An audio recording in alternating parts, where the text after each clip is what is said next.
Mga Parkong Peke, magandang hapon po sa inyong lahat.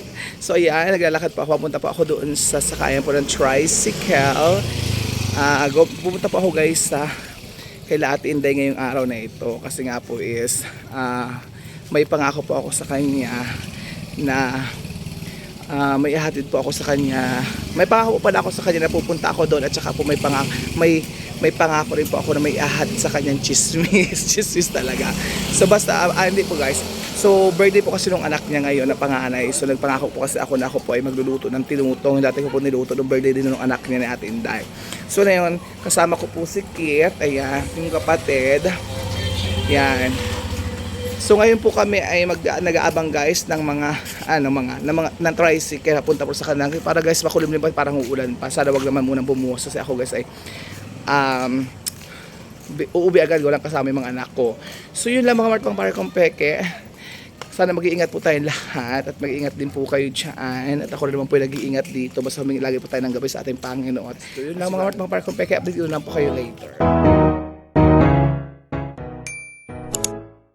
Mga Parkong Peke, dito ngayon po ako kay Ate Inday muli. Ayan, nagpunta po ako for the first time. Muli pala, pwede pala first time.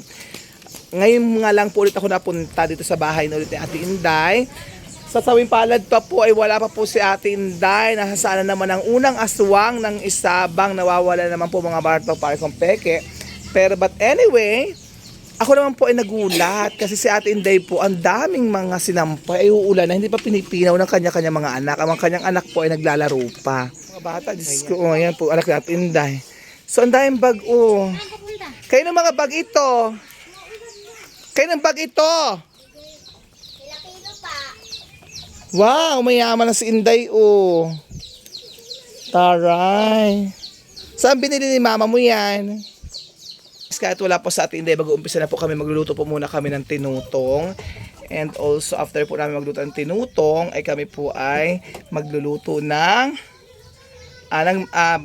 magluto pala kami guys na magpalambot guys nung ano tawag doon, nung malagkit kayo mo pala magluluto guys ng munggo muna ang unahin. Ayan, okay, magano muna ng kahoy. Ayan, kasi walang kahoy. Ang talas ng itak nila, grabe no guys, oh. Tagos. Sino ko walang gatong na yan ay basa naman ngayon, 'di ba? Si papa mo. Pag umuulan, dapat maraming tinatambak na kahoy na pag tag-init.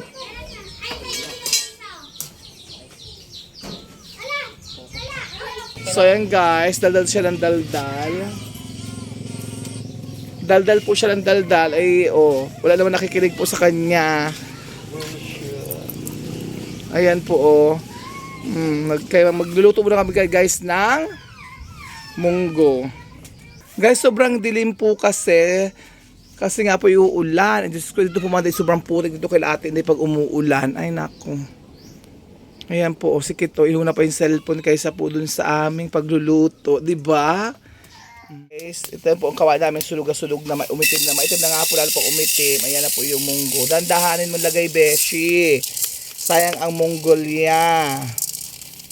Nyondok chi. Sandok. Halaluin mo yan. Yan, ganyan na ha. Diyan ka lang, doon ka titigil. Guys, kaya pwede po siya masulog. Ganyan po yun. Tigil ka ha. Ayan na po, may tugtog na naman po kami. Ayan, opo. Ito masunog-sulog. Po ay mag-aano ng niyog. Yan. Huwag pong gagayahin ha. Mga kabataan, ang nagaganyan lamang po ay ang veterano po at nasa tamang edad. Ayan na po. Yan po ang gagata namin. Walang hirap nga po dito guys sa mga panggata, sa pangkahoy, yan, panggatong. Wala po sa gulay. Ayan. Bulok na po, nadali na po ang bulok na yan,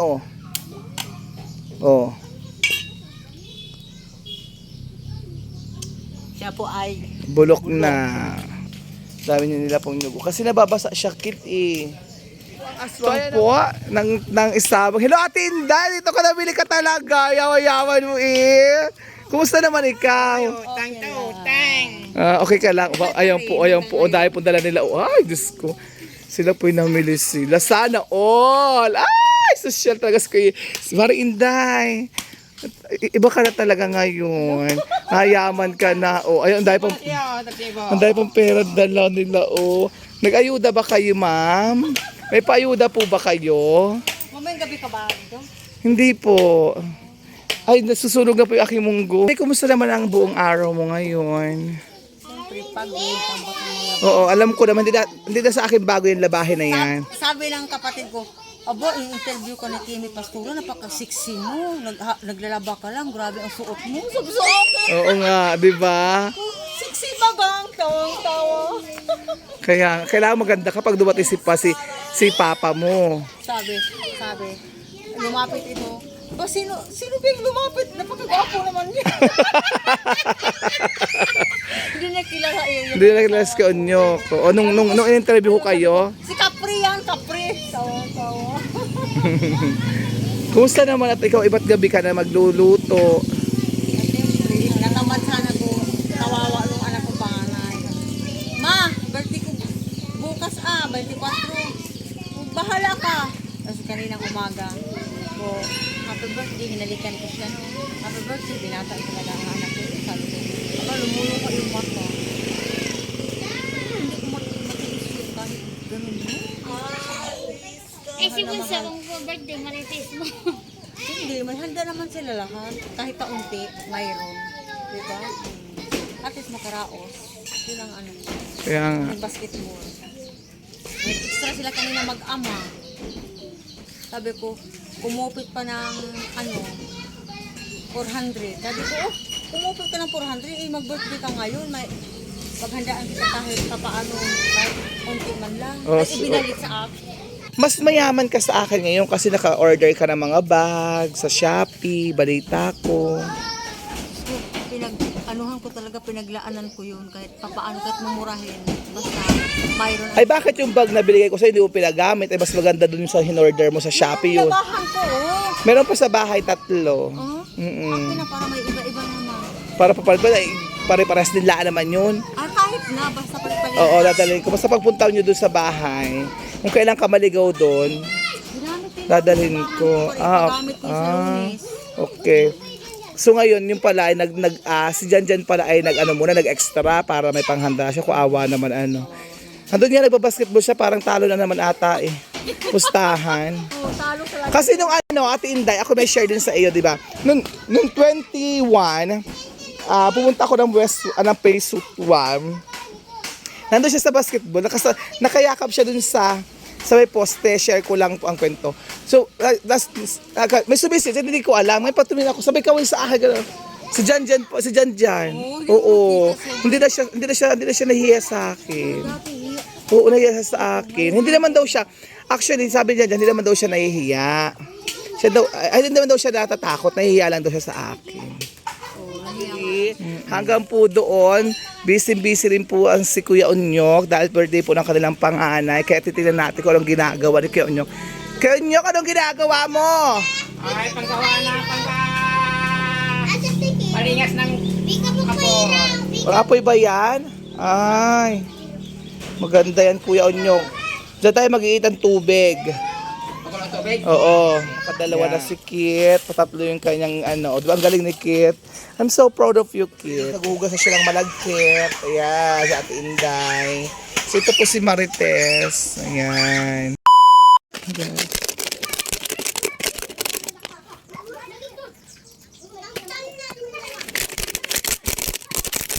Ayan, halo-halo. Okay, mamaya naman. Iba po talaga si Ate Inday ngayon, kapag birthday po talaga ng kanyang anak na paborito. Grabe ka naman. Ano? Kasi nga wala pang pera, yun ang extra lang sila. Ibe. Oo, ay panganay pa yon. Kailangan nyo magdusa muna, Oo. Bunga yung sa sunod mong birthday.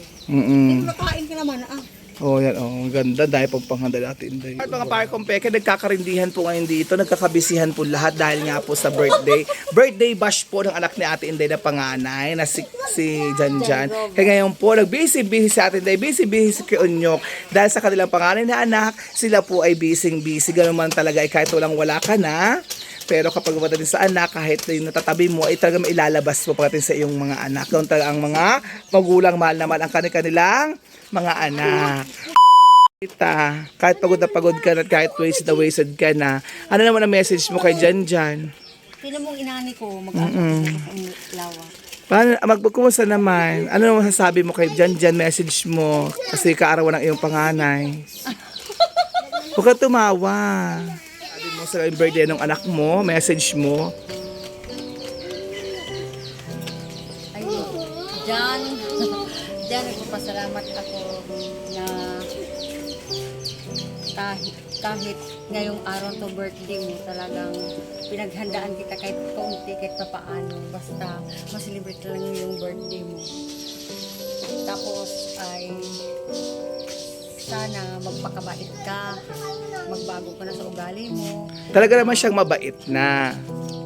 Sana magpakabait ka, mabait ka naman talaga, kaso pasaway ka pa rin ng magulang. Gawin talaga. Kasi, Sana haba ang sana ang mga sana haba ang pangbuhay sa mga magulang mo para maalagaan kayo ng maayos, mapalaki kayo ng maayos. naghihiro. Ayun na naman. Umiyak naman po si Ate Inday. Ako naiyak tuloy. Kahit ano Ate Inday. Kahit naghihirap tayo, di ba? Doon talaga. Kahit naghihirap tayo, basta mapalaki na kayo ng maayos. Kahit hirap na ang ama mo sa kakaharap buhay, tinitiis para mabuhay kayo ng maayos, maalagaan kayo ng maayos. Basta ang hiniling ko ng Panginoon na habaan pa nila ang mga buhay ng ama mo at saka mama mo para maalagaan kayo ng mga anak ko. San, dyan kahit matigas ang ulo mo, mahal na mahal ko kayo ng lahat ng mga anak ko. Siyempre Ate Inday, gawin talaga. Kahit ang tigas ng ulo, anak mo pa rin yun. Kaya talagang mahal na mahal pa rin. Kayo, na dyan, happy birthday again sa iyo. Sana ikaw nga na may sumunod na sa iyong nanay. Ayan. Diba? Napakabait ni Ate Inday. Napakabait ng iyong mama. Mabait naman si Janjan. Napakabait naman ni Janjan na imana kay Ate Inday nga yun. Tahimik, mabait. Pero kapag siya ay may naano, minsan po kasi nahihiya. Tapos minsan ay umiiyak din. Maiyakin din yun eh. Diba si Janjan? Kaya mana kay Ate Inday. Kamukha po ni Ate Inday. Mamaya papakita ko po sa inyo yung may birthday. Mamaya po. Bibidyo natin. Kasi wala pa po dito eh. Salamat Inday sa iyong mensahe para kay Janjan. So mamaya mga marot mga parkong peke, papakita ko po sa inyo si Janjan kasi wala pa po dito, nagbabasketball na po yung bata. So ngayon makikita nyo, kamukha po siya ni Ate Inday, lalaki version ni Ate Inday po. Yung pinapakabait, tawa-tawa lang po yun. Kaya wala po talaga masasabi doon, kaya mahal na mahal talaga ni Ate Inday. Kahit ako nga po ang kung yun po ang anak ko galong kabait, just wala talaga po ako masasabi. Sa Ate Inday, nasasabi niya lang kasi yung matigas ng ulo kasi nga po babarkada lalaki eh. Pero hindi mo talaga matigas ang ulo niya, mabarkada po lang talaga siya. Siyempre lalaki siya at panganay siya, pero yun siya naman po pala kaibigan po kasi yung pag pinagsabihan naman natin Inday, sumusunod naman po. Kaya nga lang syempre, hindi talaga siya tumatagal dito sa loob ng pamamahay, talaga pong palabas-labas kung saan-saan. Pero umuwi naman po siya sa tamang oras. Ngayon po kasi nga nagkaroon nga po ng curfew, kaya hindi na po sila masyadong gumagala kung saan malalayo. Dito lang po sa Barangay Hall. Malapit lang po yung Barangay Hall dito kay Latin Day. So yun mga Mart mga Parkong Peke, nasusulog na po yung niluluto ko. Update ko na lang kayo mamaya. Mart mga Parkong Peke, syempre dalawa po ang lutuan. Dito lang po guys ay pasta, lulutuin na natin ang pasta. Para mamaya po pagka-uwi ko, pagkabalik ko, yung sauce na mabilis na ang sauce eh. Pero kapag ito naluluto na, naluluto ko na yung sauce, mauunahan pa nga ito eh. Yan. Pabalik-balik ko doon sa kabila, dito sa kabila kasi nga po dalawang tungko nagsa at ni Kuya Onyok pa. Di pa yan. Konti pa. Talaga siya lutuin. Itataktak na po ni Kuya Onyok dito. Sa salaan na yan. Para kami po yung magluluto na ng sauce. Di ba guys? Mabilis lang pagtulong-tulong talaga. Di ba? Oh. Finally, yan na po ang pasta. Ayan. Yan na po. Sige Kuya. Sige okay lang. Taktak nyo.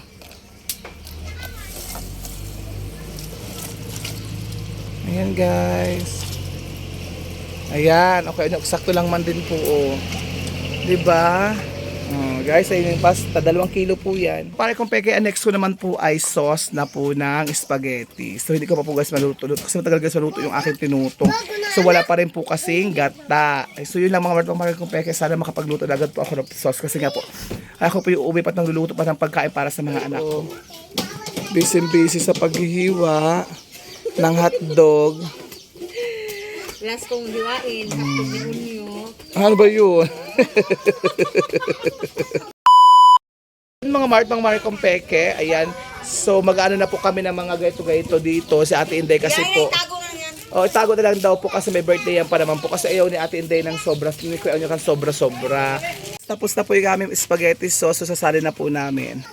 So ayun mga Markong Peke, tapos na po ako magluto ng sauce. Kaya niyahalo ko na po dito yung sauce para po pag ginanon na po siya, edi okay na po siya. Para hindi po yung, kung siya po ay pasta, tapos isa sa atin, bubus-bus lang po yung ano ba yung sauce, ay baka po maubos yung sauce, yung pasta po hindi. So yun lang mga Markong Peke, ang tagal ko na hinihintay si Kuya Onyo hanggang ngayon wala pa po. Sunod na po yung aking sauce. Wala kayong tong Ate Inday. Wala kayong tong. Wait lang. Kung sino maabutan, edi isa na lang. May ano ka? May Eden cheese ka?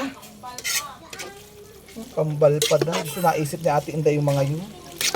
Ang isipin mo Ate Inday, ang isipin dapat ni Ate Inday, ito ay hinanda para sa inyo, hindi para sa kanila. Tama, mali? Tama. Oo. Wala nakakaalam Ate Inday. Kung hindi si Kitla nagpaalam.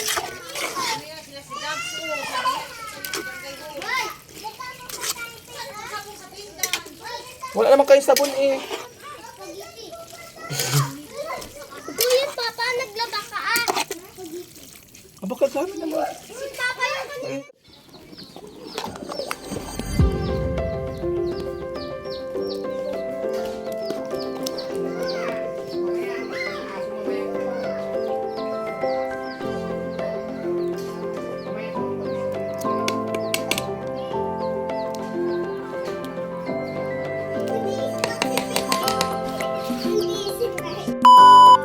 Mga pare kong Peke, umuwi po muna ako dito sa bahay kasi magluluto po muna ako. Babalik lang po ako kay Ate Inday kasi naluluto nila ng guys nila yung pinakro at saka po yung pansit. So babalik na agad po ako kasi ito guys, nagluluto na guys ako ng hapunan ng mga bata para mamaya pagpunta ko doon, luto muna. Then pagbalik ko dahil guys, ako naman guys ay magpa-plancha, diba? So ang hirap talaga guys ang buhay natin. Gawin talaga ang buhay ni Kuratcha. Walang tigil ang trabaho ni Kuratcha. Kahit mga pare kong Peke, hindi na nga po ako nakabalik nung kay Ate Inday kasi nga po guys walang kasama yung mga bata, yung mga baby ko, mga babies ko pala. So ngayon, sabi ko kay Kid, nag-message lang po ako doon sa Ate Inday na pasensya na hindi ako makakapunta, pakiluto na lang po itong pansit bihon and pakisabi na rin po, pakisabi na rin kayo doon sa my birthday na kay Janjan, nababawi na lang po ako next time. So, yun lang mga Markong Pare kong Peke. Siyempre, may pasok din pa rin po ako bukas. So, ngayon guys, ako po ay matatapos sa maglinis ng katawan. At ako po ay nakapag-plancha na rin guys. Ang polo lang guys, ang pinlancha ko, yung 3 lang mo. Kasi pagod na talaga guys. So, antok na kaya matutulog po muna ako mga Pare kong Peke. Kinig ko. Ano siya, Diyos ko, gubat-gubat na. So, pasensya na po kasi tuwing December ko po talaga guys to pinapawax. So, but anyway. So yun lang mga mga Pare kong Peke, thank you so much. At kami po ay nakapagluto po nakapagluto at nakatulong din ako kay Ate Inday.